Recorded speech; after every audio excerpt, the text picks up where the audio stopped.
Paano makakuha ng maraming orders? Meron akong 7 tips kung paano makakuha ng maraming orders. Tara, samahan niyo ako sa aking journey.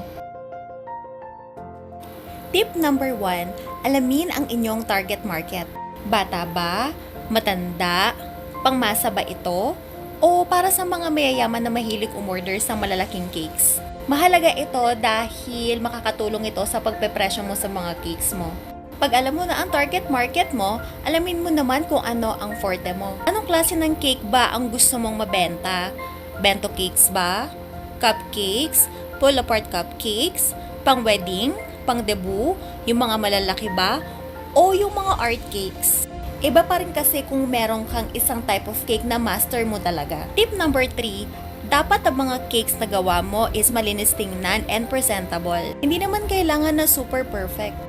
Mag-invest ka para sa photo booth setup like carpet, flowers, name tags, at iba pa.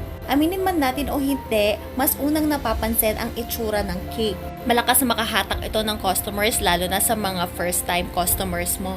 Yung hindi pa nila alam kung ano talaga lasa ng cake mo. Sumali ka sa mga buy and sell groups sa lugar ninyo.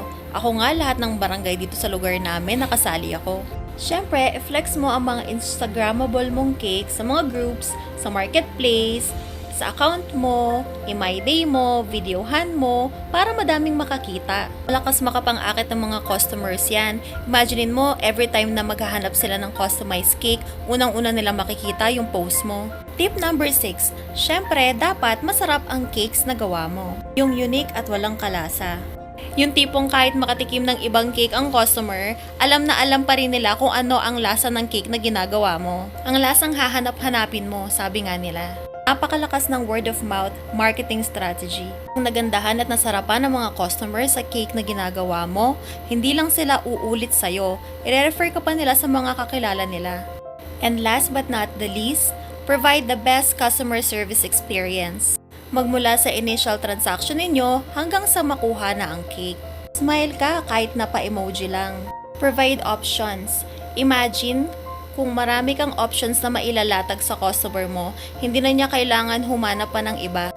Make friends with them dahil sila ang magiging susi ng iyong tagumpay.